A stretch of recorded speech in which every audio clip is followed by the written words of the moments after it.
Todo dia a gente escuta no jornal, o Ibovespa caiu, o Ibovespa subiu. Se você não sabe a razão disso, depois desse vídeo eu te garanto que você vai poder falar com confiança para os seus amigos o porquê isso acontece. É ótimo rever você aqui. Para você que é novo, meu nome é Edivaldo Araújo e bem-vindo ao canal O Segredo dos 20. Eu vou te dar uma resposta simples e a mais elaborada.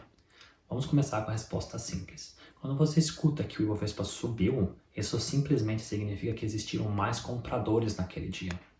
Quando você escuta que o Ibovespa caiu, isso significa que existiram mais vendedores naquele dia.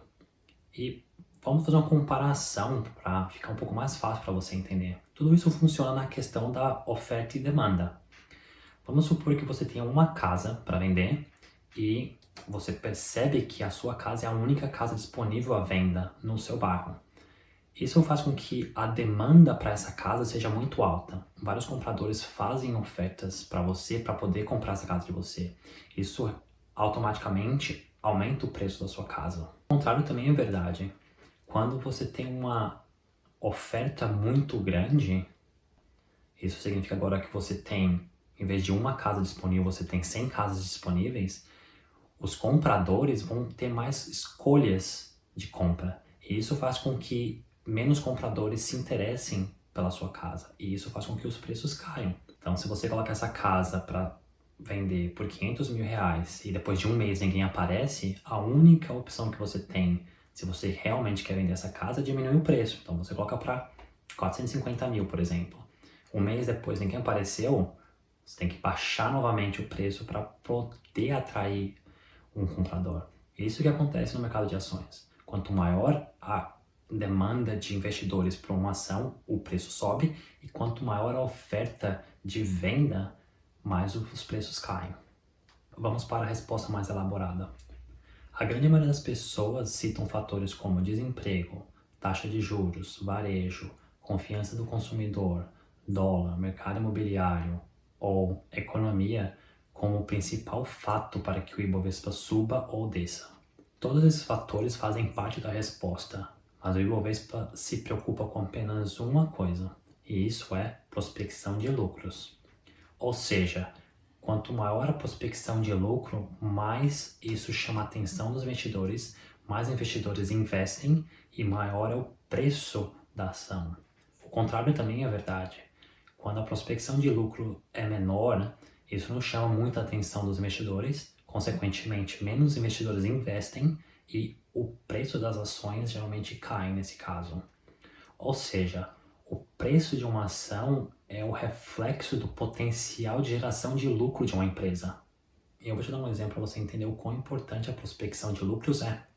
Então vamos supor que você tem dinheiro para investir e você decida comprar uma loja de roupas na esquina. E quando você está negociando com o dono da loja, você percebe que a taxa de juros está muito baixa. Isso é ótimo para você, porque uma taxa de juros mais baixa significa que você vai pagar menos no seu financiamento. Consequentemente, você vai ter mais lucro, fazendo com que esse negócio seja viável para você. E vamos supor um outro exemplo que você está olhando os documentos dessa loja de roupas e você percebe que um cliente muito grande dessa loja fechou as portas. E isso vai com certeza influenciar os lucros nos próximos anos. Então você vai perceber que a prospecção é mais baixa de lucro e nesse caso você vai poder negociar um preço melhor com o dono da loja. Você quer perder a oportunidade de se tornar uma pessoa com mais conhecimento? Eu acredito que não. Então curta o vídeo, se inscreva no canal para não perder conteúdo todas as semanas. Só para resumir o vídeo de hoje, a gente viu que os fatores citados anteriormente são importantes. A taxa de juros nesse caso ajuda muito, porque se a taxa estiver muito baixa, isso significa que o custo do investimento, o custo do financiamento é mais baixo. Consequentemente, você vai ter mais dinheiro de lucro. A gente também viu que um resultado do passado não significa um ótimo resultado no futuro. Só para te dar um último exemplo, os investidores não estão interessados em saber se a Magazine Luiza vendeu milhões ou bilhões no ano passado. Isso sem dúvida é importante e faz parte para entender a projeção no futuro. Mas os investidores estão preocupados em saber se os resultados da Magazine Luiza vão ser afetados, ou os lucros vão ser afetados agora que a Amazon está operando no Brasil. Ou seja, prospecção de lucros também. Um grande abraço e te vejo no próximo vídeo.